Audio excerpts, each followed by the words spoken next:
너 진짜 뻔뻔하다. 안 그래? 너, 아무렇지도 않은 척. 그냥 룸메이트인 척. 다 끝난 척. 근데 넌 정말 아무렇지도 않아. 야, 너 술 취했으면 그냥 자라. 아니, 말해봐. 너 지금 행복해? 나랑 같이 살면서 진짜 아무렇지도 않냐고. 그래, 아무렇지도 않아. 우리는 이미 끝났잖아. 지원아, 왜 자꾸 이러는데? 끝났어? 끝났다고? 그럼 그날 밤에 나한테 했던 말들은 다 뭐였는데? 다 거짓말이었어? 그땐 그냥 감정이 순간적으로. 순간적으로? 장난쳐.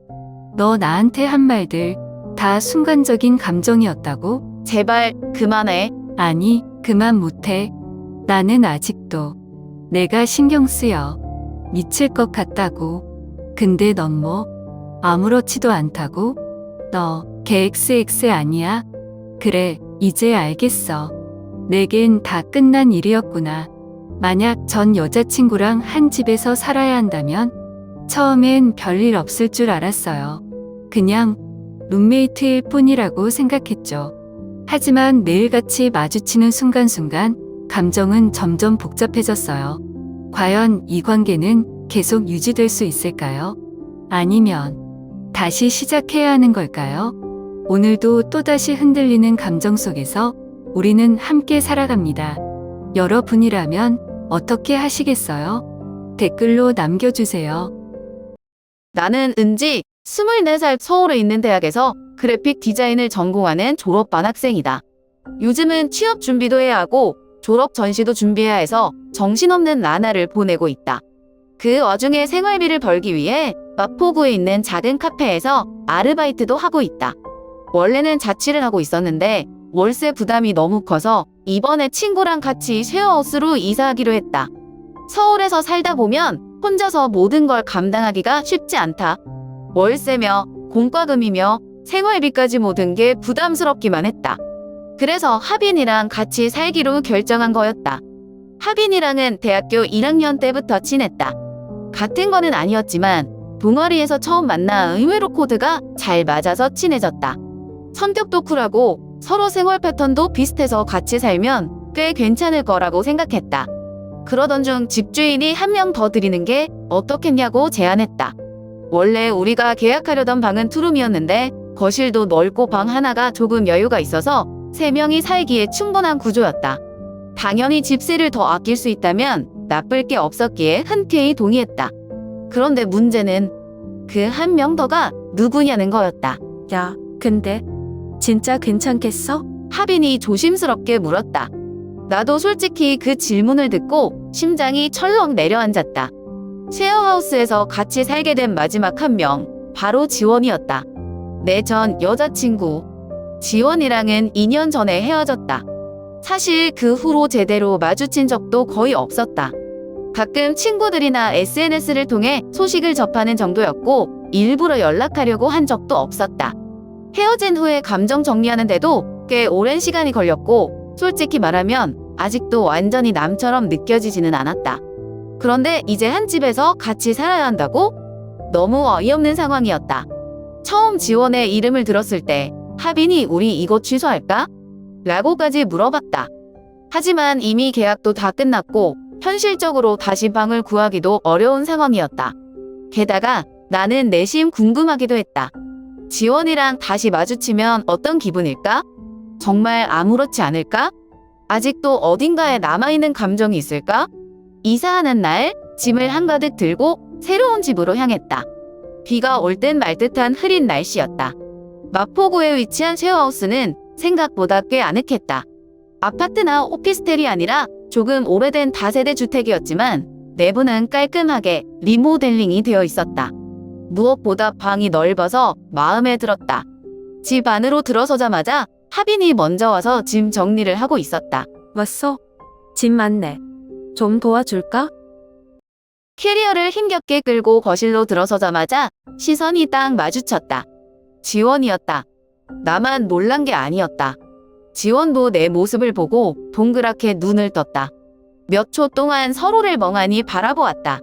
어색한 침묵, 심장이 요동쳤다. 정말 예상치 못한 순간이었다. 너 여기 왜 있어? 지원이 먼저 입을 열었다. 목소리가 미세하게 떨렸다. 나도 당황스러웠지만 최대한 담담한 척하며 입을 열려던 찰나 하빈이 어색하게 웃으며 끼어들었다. 야, 난 너희가 아직도 친한 줄 알았지. 순간 헛웃음이 나왔다. 친하다니? 우리는 거의 2년을 함께했고 헤어진 지는 2년이 넘었다. 그런데 친하다니? 나는 짧게 숨을 들이마시고 가볍게 어깨를 으쓱였다. 괜찮아. 우리 이제 다 컸잖아? 어차피 각자 생활하면 될 텐데 별 문제 없겠지? 별 문제 없겠지. 지원이 내 말을 따라 읊조렸다. 마치 스스로에게 되묻는 것처럼. 그리고 잠시 뜸을 들이다가 낮게 웃으며 고개를 저었다. 그래, 뭐. 나도 신경 안 써. 신경 안 쓴다고? 정말? 말투는 쿨한 척하지만 어딘가 날카로웠다. 마치 나를 떠보려는 듯한 느낌도 들었다. 하지만 나도 굳이 감정을 드러낼 필요는 없었다. 이미 끝난 관계였으니까. 좋네. 그러면 앞으로 잘 지내보자. 나는 그렇게 말하고는 내 방으로 들어가 문을 닫았다. 그런데 문을 닫는 순간 온몸에 힘이 빠졌다. 심장이 빠르게 뛰고 있었다. 생각보다 더 신경 쓰이는 것 같았다. 지원도 그걸 느꼈을까? 그날 저녁 우리는 같이 밥을 먹기로 했다. 쉐어하우스 생활을 하려면 최소한의 예의는 지켜야 하니까. 하빈이 나름 분위기를 풀어보겠다고 열심히 말을 걸었다. 우리 셋이 이렇게 같이 사는 거 신기하지 않아? 마치 대학 때 MT 온 느낌이랄까? 그러기엔 좀 복잡한 조합 같은데. 지원이 조용히 말했다. 나는 괜히 젓가락만 만지작거렸다. 그런데 하빈이 갑자기 지원을 향해 장난스럽게 물었다. 근데 너네 진짜 아무 감정 없지? 완전 남처럼 살 수 있겠어? 그럼 이제 남인데 뭐. 지원이 아무렇지도 않게 대답했다. 그런데 이상하게 그 말이 신경 쓰였다. 순간적으로 입안이 바싹 말라왔다. 나는 괜히 물을 한 모금 마셨다. 그래. 나도 그렇게 생각해. 나는 최대한 가볍게 대답했지만 지원이 잠시 나를 보더니 피식 웃었다. 그 미묘한 표정이 뭐라고 설명하기 어려웠다. 약간 비꼬는 듯한 느낌 아니면 정말로 아무렇지 않은 건가? 그날 밤 침대에 누웠지만 쉽게 잠이 오지 않았다. 지원과 한 집에 산다는 게 아직도 현실적으로 와닿지 않았다. 우리는 정말 아무렇지 않게 살아갈 수 있을까? 아니면 시간이 지날수록 서로를 더 의식하게 될까? 이 선택이 정말 맞는 걸까? 쉐어하우스에서 같이 살려면 기본적인 룰은 있어야 했다. 서로의 생활 패턴이 다르고 각자 일정이 제각각이니까 최소한의 규칙을 정해놓는 게 필요했다. 그래서 셋이 모여 앉아 회의를 했다. 날짜는 이사 온 지 이틀째 되는 날, 장소는 거실 테이블. 나는 핸드폰 메모장을 켜놓고 의견을 정리했다. 일단 밤 11시 이후에는 조용히 하자. 다들 생활 리듬이 다르니까 늦은 시간에는 서로 방해하지 않는 걸로. 오케이. 나 야근하고 오면 늦게 들어올 때 많은데 조용히 할게. 하빈이 먼저 동의했다. 지원도 고개를 끄덕였다. 그리고 청소랑 분리수거 같은 거는 돌아가면서 하자. 공동생활이니까 공평하게. 좋아. 한 주씩 돌아가면서 하면 되겠네. 청소 당번은 내가 첫 주 할게. 하빈이 솔선수범하는 척하며 말했다. 나는 자연스럽게 지원 쪽을 봤다. 지원은 별 반응 없이 고개만 끄덕였다. 그리고 여기서 잠깐 망설였다. 사실 제일 중요한 문제는 이거였다. 우리에 대한 이야기. 지원과 나는 과거의 연인이었고 헤어진 이후 처음 제대로 마주치는 사이였다. 그런데 이제 한 집에서 살아야 한다. 이게 아무렇지 않을 수 있을까? 나는 애써 아무렇지 않은 척 웃으며 말했다.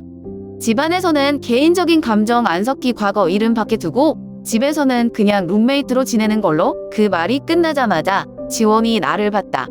순간적으로 등줄기가 서늘해졌다. 지원은 잠시 나를 뚫어지게 보더니 천천히 입을 열었다. 그럼 이미 헤어진 사이인데 감정 섞일 이유가 있나? 뭐라고 해야 할지 순간 머릿속이 하얘졌다. 지원의 말투는 담담했지만 묘하게 날카로웠다. 마치 넌 아직 신경 쓰고 있는 거야? 라고 묻는 것 같았다. 나는 어색하게 웃으며 대충 넘겼다. 그렇지. 그냥 룸메이트로서 잘 지내보자. 그렇게 규칙은 정리됐다. 하지만 문제는 규칙이 아니라 감정이었다. 사실 나는 지원이 신경 쓰였다. 정말 아무렇지도 않다고 생각했는데 같이 지내면서 점점 알게 됐다. 지원은 여전히 예전과 똑같았다. 말투도, 표정도, 행동도 크게 변한 게 없었다. 아침에 부엌에서 마주칠 때면 묘하게 어색한 기류가 흘렀고, 거실에서 각자 할 일을 하다가도 서로 신경 쓰이는 게 느껴졌다. 특히 지원이 무심코 머리를 넘길 때마다 그 긴 머리카락이 스치는 걸 보면 괜히 시선이 머물렀다. 아, 나 아직도 얘한테 반응하는 건가? 그 사실을 인정하는 게 싫었다. 나는 애써 아무렇지 않은 척했지만 가끔 지원과 눈이 마주칠 때면 심장이 이상하게 뛰었다. 지원도 알까? 아니면 정말 아무렇지도 않은 걸까? 그러던 어느 날 밤, 작은 사건이 터졌다. 그날은 내가 카페에서 늦게까지 아르바이트를 하고 들어온 날이었다. 밤 11시가 거의 다 된 시간이었고 조용히 샤워만 하고 자려던 참이었다. 그런데 욕실 문을 열었더니 안에 누군가 있었다. 야, 지원이었다. 샤워를 막 끝낸 듯 젖은 머리로 거울을 보고 있었다. 나도 모르게 소리를 질렀다. 지원이 놀라 얼굴로 나를 봤다. 뭐야, 놀래라. 너 문 안 잠그고 씻었어? 깜빡했지 뭐. 아무렇지도 않게 말하는 게 더 어이없었다. 나는 얼른 고개를 돌렸다. 다음부터 조심 좀 해. 진짜 깜짝 놀랐잖아. 그렇게 놀랄 일이야? 지원이 핏이 굳었다. 그런데 그 웃음이 이상하게 신경 쓰였다. 나는 얼른 욕실 문을 닫고 나와버렸다. 그런데 문을 닫고 나서도 얼굴이 이상하게 화끈거렸다. 진짜 괜찮은 걸까? 이 생활? 그날은 유난히 피곤한 하루였다. 카페에서 야근을 하고 집에 돌아오니 밤 12시가 가까워지고 있었다. 서울의 늦은 밤 공기는 선선했고 골목길을 따라 걷다 보니 희미한 가로등 불빛 아래로 쉐어하우스가 보였다. 조용히 현관문을 열고 들어가는데 창문 너머로 희미한 불빛이 보였다. 누군가 아직 깨어 있었다. 거실 불은 꺼져 있었지만 발코니 쪽에서 희미한 불빛이 새어 나오고 있었다. 슬리퍼를 질질 끌며 조용히 다가가 보니 지원이었다. 혼자 발코니에 앉아 있었다. 한 손엔 담배가 들려 있었고 희미한 불빛이 타오르고 있었다. 담배 연기가 천천히 밤 공기 속으로 퍼지고 있었다. 너 아직도 이거 못 끊었어? 나는 팔짱을 끼고 지원을 바라봤다. 지원은 내 목소리를 듣고도 별로 놀라지 않았다. 그냥 담배 연기를 길게 내뱉고 나를 한번 쓱 보더니 천천히 담배를 재떨이에 비벼 껐다. 넌 여전히 이 냄새 싫어하네. 나는 대답하지 않았다. 싫어한다는 걸 아는데도 계속 피운다는 게 무슨 의미인지 지원이 모를 리 없었다. 나는 그냥 발코니 문 옆에 기대어 서서 지원을 바라봤다. 예전엔 끝낸다고 했잖아. 그랬지. 끊을 이유가 없어졌거든. 지원의 목소리는 담담했다. 하지만 그 말이 왠지 신경 쓰였다. 나는 잠시 입을 열지 못하고 그냥 지원을 바라봤다. 예전에도 이런 대화를 했던 적이 있었다. 지원이 스트레스를 받을 때마다 담배를 피우면 나는 옆에서 타박을 하곤 했다. 그럼 지원은 알겠어, 노력해볼게라고 말하면서도 쉽게 끊지 못했다. 그때마다 나는 마치 지원을 바꿀 수 있을 것처럼 굴었고 결국 바꾸지 못한 채 관계가 끝나버렸다. 지원이 다시 나를 바라봤다. 근데 넌 아직도 나한테 관심 있어? 그 질문에 순간 말문이 막혔다. 나는 헛웃음을 지으며 고개를 저었다. 그럴 리가. 그냥 같은 집에서 사니까 하는 말이지. 그럼 됐네. 이제 신경 쓰지 마. 지원은 다시 초점을 잃은 듯한 눈으로 야경을 바라봤다. 서울의 밤은 고요했다. 차들이 도로를 달리는 소리가 멀리서 희미하게 들릴 뿐 우리는 한동안 아무 말 없이 그곳에 서 있었다. 그런데 가슴 한쪽이 묘하게 쿡 찔리는 느낌이 들었다. 진짜 신경 안 쓰는 게 맞나? 나는 그 질문에 대한 답을 찾지 못한 채 조용히 방으로 돌아갔다. 그날 저녁, 우리는 오랜만에 셋이 함께 저녁을 먹고 있었다. 각자의 일정이 달라서 같이 밥을 먹는 일이 드물었는데 하빈이 오늘은 꼭 같이 먹자 라고 강력히 주장한 덕분이었다. 거실 테이블에는 김치찌개랑 몇 가지 반찬이 놓여 있었고 우리는 오랜만에 둘러앉아 식사를 했다. 분위기가 나쁘지 않았다. 하빈이 쉴 새 없이 떠들며 회사 생활 얘기를 했고 나는 적당히 맞장구를 쳤다. 지원은 평소처럼 조용히 밥을 먹었지만 대화에는 어느 정도 참여하는 정도였다. 그런데 갑자기 하빈이 들뜬 목소리로 말했다. 나 요즘 연애해. 나는 놀라서 하빈을 쳐다봤다. 너 언제? 얼마 안 됐어. 한 두 달 정도? 그래서 요즘 그렇게 바빴구나. 그렇지. 근데 진짜 괜찮은 사람이야. 삼성 다니는 미국 사람인데 한국에서 몇 년째 살고 있거든. 한국어도 꽤 잘하고. 하빈은 신이 난 듯 애인의 이야기를 늘어놓았다. 데이트할 때마다 얼마나 배려심이 있는지 한국 문화에도 관심이 많아서 서로 이야기할 주제가 많다는 등 목소리에 설렘이 가득 담겨 있었다. 나는 듣고 있다가 갑자기 나한테 화살이 돌아오는 걸 느꼈다. 근데 은지야, 너도 이제 연애 좀 해. 이렇게 계속 혼자 있을 거야? 뭐 굳이 찾아서 할 필요는 없잖아. 그럼 자연스럽게 만나봐. 내가 다니는 인턴 회사에도 괜찮은 사람 많지 않아. 하빈이 장난스럽게 웃으며 내 눈을 찔끔 찔렀다. 나는 대충 웃고 넘기려 했다. 그런데 그 순간 지원이 조용히 젓가락을 내려놓더니 갑자기 자리에서 일어났다. 난 먼저 들어갈게. 지원은 나와 눈을 마주치지도 않고 방으로 들어가 버렸다. 문이 탁 하고 닫히는 소리가 거실에 울렸다. 나는 순간적으로 당황했다. 뭐지? 하빈도 눈치를 챘는지 고개를 갸웃했다. 지원이 갑자기 왜 저래? 글쎄, 피곤한가 보지? 나는 대충 얼버무렸다. 하지만 속으로는 생각이 많아졌다. 지원이 방금 보인 반응은 아무리 봐도 이상했다. 나는 밥을 마저 먹고 나서 고민 끝에 지원의 방문 앞에 섰다. 노크를 하려다가 잠시 망설였다. 굳이 내가 신경 쓸 필요 있나? 라고 생각하면서도 결국 가볍게 문을 두드렸다.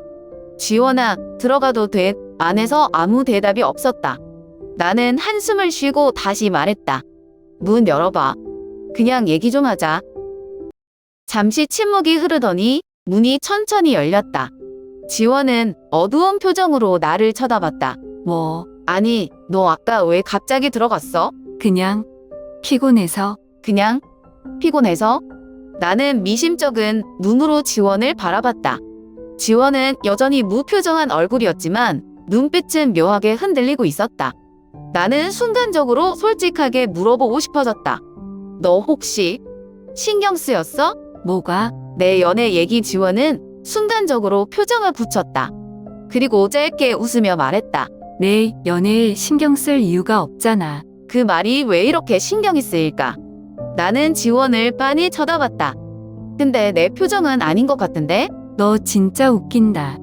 너야말로 나한테 왜 신경 써? 내가 신경 쓰는 게 아니라 내 반응이 이상해서 그러는 거잖아. 그냥 피곤해서 들어간 거라고 했잖아. 지원은 다시 방으로 들어가려는 듯 문을 살짝 닫았다. 그런데 나도 모르게 문을 잡아버렸다. 솔직히 말해봐. 너 신경 쓰였잖아. 지원은 잠시 나를 바라보다가 한숨을 쉬며 고개를 돌렸다. 알겠어. 그래. 좀 신경 쓰였어. 나는 순간 가슴이 두근거렸다. 그런데 지원은 곧 덧붙였다. 근데 그게 뭐, 우리는 이미 끝났잖아. 그 말에 나는 아무 말도 할 수 없었다. 지원은 조용히 나를 바라보다가 더 이상 아무 말도 하지 않고 문을 닫았다. 나는 문 앞에 잠시 서 있다가 결국 한숨을 내쉬며 내 방으로 돌아왔다. 지원은 질투한 걸까? 아니면 그냥 나 혼자 착각한 걸까? 그날은 예상보다 일이 일찍 끝나서 평소보다 조금 빨리 집에 돌아왔다. 해가 막 지고 마포의 골목길에는 따뜻한 노을빛이 남아 있었다. 계단을 올라 현관문을 열자마자 나는 이상한 느낌이 들었다. 집안이 너무 조용했다. 평소라면 하빈이 핸드폰 스피커로 음악을 틀어놓고 있거나 지원이 방에서 무슨 소리라도 낼 텐데 오늘은 정적만 가득했다. 나는 가방을 내려놓고 조용히 주방 쪽으로 걸어갔다. 그런데 그때 바닥에 주저앉아 있는 지원을 발견했다. 지원은 주방 바닥에 앉아 있었고 고개를 푹 숙이고 있었다. 처음에는 그냥 피곤해서 그러는 줄 알았다. 그런데 가까이 다가가 보니 손등으로 눈가를 훔치는 게 보였다. 지원이 울고 있었다. 나는 순간 얼어붙었다. 지원은 그런 사람이 아니었다. 최소한 내가 알던 지원은 그랬다. 언제나 강한 척했고 웬만한 감정은 겉으로 드러내지 않았다. 우리가 사귀던 시절에도 화를 내거나 짜증을 부리는 일은 있어도 우는 모습을 본 적은 없었다. 그런데 지금 내 앞에서 이렇게 주저앉아 울고 있다니 나는 조심스럽게 말을 걸었다. 야, 괜찮아. 지원은 내 목소리에 놀란 듯 고개를 들었다. 눈이 빨갛게 충혈되어 있었다. 나를 보자마자 지원은 순간적으로 표정을 지우려 했지만 이미 너무 늦었다. 나는 그대로 지원 옆에 주저앉았다. 무슨 일 있어? 지원은 아무 대답도 하지 않았다. 한참을 망설이더니 갑자기 나의 손목을 잡고 나를 자기 옆으로 확 끌어당겼다. 왜 여기로 온 거야? 너, 왜 여기로 이사 온 거냐고. 하필이면 나랑 같은 집에서 살겠다고 한 이유가 뭐야? 지원의 목소리는 감정이 잔뜩 섞여 있었다. 나는 무슨 말을 해야 할지 몰라서 입술을 다물었다. 그런데 지원은 한 번 시작한 감정을 멈추지 않았다. 너는 아무렇지도 않아. 뭐가? 매일같이 내 얼굴 보는 거. 나 진짜 미칠 것 같아. 지원은 머리를 헝클어뜨리며 한숨을 내쉬었다. 나는 지원을 빤히 바라봤다. 그럼 너는 왜 여기 살기로 한 거야? 몰라. 나도 몰라. 그냥 지원은 무슨 말을 하려다 결국 말을 삼켰다. 나는 잠시 숨을 골랐다. 너 나한테 아직 감정 남아있어? 지원은 내 질문에 대답하지 않았다. 그저 고개를 숙이고 조용히 손가락으로 바닥을 긁었다. 그리고 아주 작은 목소리로 중얼거렸다. 그냥 내가 너무 신경 쓰여. 순간 심장이 세게 뛰었다. 나는 무슨 말을 해야 할지 몰랐다. 지원이 다시 나를 바라봤다. 근데 내가 먼저 아무렇지 않은 척하니까 나도 그래야 하는 줄 알았어. 그 말에 숨이 턱 막혔다. 우리는 그렇게 주방 바닥에 앉아 서로를 바라봤다. 아무 말도 하지 않았지만 이미 모든 감정이 쏟아지고 있었다.